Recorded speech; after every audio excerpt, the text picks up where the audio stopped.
நீங்கள் பார்க்குறீங்கல்ல இந்த மாதிரி ஒரு உட்காரத்துக்கான இடம் மேஜை போட்டிருக்காங்கல்ல. இது வந்து பார்த்திங்கன்னா நிறைய பேர் வாக்கிங் போவாங்க, வயசானவங்க நிறைய பேர் இருப்பாங்க, நடக்க முடியாது, குழந்தைங்க நிறைய பேர் போவாங்க. யார் வேணால் வந்து உட்காந்து ரெஸ்ட் எடுத்துக்காக இந்த மாதிரி வச்சுருப்பாங்க. ஜெர்மனியில் நிறைய இடத்துல இந்த பார்க்கில் வச்சுருப்பாங்க. அந்த தான் இங்கே ஒரு அமைப்பு வந்து பண்ணி வச்சுருக்காங்க. நான் சின்ன வயசில் எங்கள் ஊரில் பார்த்துருக்கேன். திண்ணைகள் வந்து இருக்குல்ல, எல்லா வீட்லேயும் திண்ணைகள் இருக்கும். நிறைய வழிபோக்கர்கள் வந்து அவங்க உட்காந்து இலைப்பாரிட்டு அவங்க போகலாம். முடிஞ்சால் நம்ம சாப்பாடும் கொடுப்போம் இல்லைங்களா, அந்த மாதிரி தான் ஒரு வடிவமைப்பு.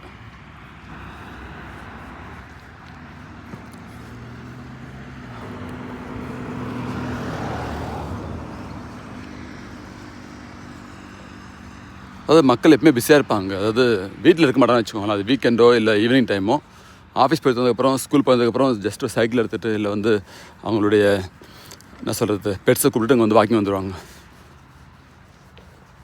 அதுதான் ஒரு பியூட்டியே. ஃபிட்டாக இருக்கணும்னு முயற்சி பண்ணுவாங்க குடும்பம் வரைக்கும். அதனால் பார்த்திங்கன்னா அரசாங்கமாக அதை மோட்டிவேட் பண்ணுற மாதிரி நிறையா இந்த மாதிரி பார்க்ஸ் இல்லை வந்து சைக்கிளிங் பார்த்துலாம் அது வடிவச்சிருப்பாங்க. நீங்கள் வந்து பார்த்திங்கன்னா ஹைவே இருக்கும், அதை பார்த்து சைக்கிள் பார்த்துருக்கோம், இல்லை வாக்கிங் போகிறதுக்கு வந்து ரோடு செட் பண்ணியிருப்பாங்க. அப்போ வந்து ஈஸியாக இருக்கும் மக்களுக்கு வந்து ட்ராவல் பண்ணுறதுக்கு, இல்லை ஜஸ்ட் ஃபிட்டாக இருக்கிறதுக்கும் நிறைய ஆக்டிவிட்டி பண்ணுறதுக்கும் ஈஸியாக இருக்கும். அப்படி தான் பார்த்திங்கன்னா இங்கே ஒரு ஹைவே இருக்குது பார்த்திங்கன்னா, அது ஸ்டேட் ஹைவே சொன்னால அது பார்த்து வச்சுருக்காங்க. இந்த ரோடு பார்த்திங்கன்னா கார்ஸ் போகும், பட் மோஸ்ட்லி வந்து பார்த்திங்கன்னா சைக்கிள் இல்லை வந்து வாக்கிங் போகிறவங்க இதில் யூஸ் பண்ணி அவங்க போகலாம். நான் தான் போயிருந்துருக்கேன். இப்போயும் ஜெர்மனியில் வந்து ரைட் சைடில் தான் போகணும், லெஃப்ட் சைடில் போகக்கூடாது. நடக்கும்போது பார்த்திங்கன்னா நான் வந்து ரைட் சைடில் நடந்து போகிறேன், லெஃப்ட் சைடு நடக்கக்கூடாது. இன்னும் சொல்லப்போனால் யாராவது நம்மளை ஓவர்டேக் பண்ணி போகிறாங்கன்னா அவங்க லெஃப்ட் சைடில் வந்து ஓவர்டேக் பண்ணி போவாங்க. இதுதான் வந்து ரூலுங்க. கார் ஓட்டுறது மட்டும் ரைட் சைடு கிடையாதுங்க, நடக்கும்போது ரைட் சைடில் தான் போகணும். இதுதான் நீங்கள் பார்க்குறீங்க பார்த்தீங்கன்னா, இதெல்லாம் ஆப்பிள் ட்ரீன்னு நினைக்கிறேன். ஃபுல்லாக காஞ்சி போய் இருக்குது, ஒரு இலையும் எதுவுமே இல்லை.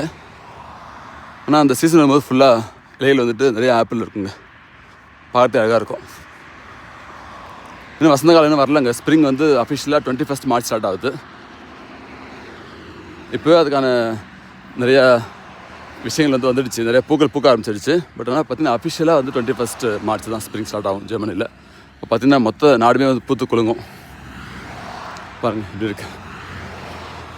நீங்கள் பார்க்கும்போது பார்த்திங்கன்னா ரொம்ப ஸ்பீடாக போகிற மாதிரி தெரியும், ஆனால் ஸ்பீடெலாம் போகலங்க. அவங்களுக்கு ஸ்பீட் வச்சுருப்பாங்க. ரொம்ப சின்ன ரோடு பாருங்கள், ஸ்டேட் ஹைவே தான், இல்லை டிஸ்ட்ரிக்ட் ஹைவே. ரொம்ப ஃபாஸ்ட்டாக போக முடியாது. நேஷனல் ஹைவே இருக்குது தனியாக காமிக்கிற நாளைக்கு, அது வந்து நீங்கள் எவ்வளோ ஃபாஸ்ட்டாக போகலாம், ஒன்றும் பிரச்சனை இல்லை, உங்களுக்கு ஸ்பீட் லிமிட் கிடையாது. ரோட்டில் பார்த்தீங்கன்னா ஜெர்மனியில் மட்டும்தான் ஹைவேஸில் ஸ்பீட் லிமிட் இல்லைங்க. ஆஸ் லாங் அஸ் நீங்கள் யாரும் இடிக்காமல் போகிற வரைக்கும் பிரச்சனை இல்லை. அந்த மாதிரி எங்கேயும் இல்லைங்க. ஜெர்மனியில் மட்டும் தான் பார்த்தீங்கன்னா ஹைவேஸில் ஸ்பீட் லிமிட் கிடையாது. ஆனால் சம்டைம்ஸ் வந்து ஸ்பீட் லிமிட் போட்டிருப்பாங்க, அங்கே வந்து ஸ்லோ பண்ணணும். பட் ஜென்ரலாக இருக்காது. அதனால் பார்த்தீங்கன்னா ஒரு 500 கிலோமீட்டர் பார்த்தீங்கன்னா 5 இயர்ஸில் போயிடலாங்க. இங்கே பாருங்கள் ஆரம்பிச்சிச்சு. ஸ்ப்ரிங் இண்டிகேஷன் தான்.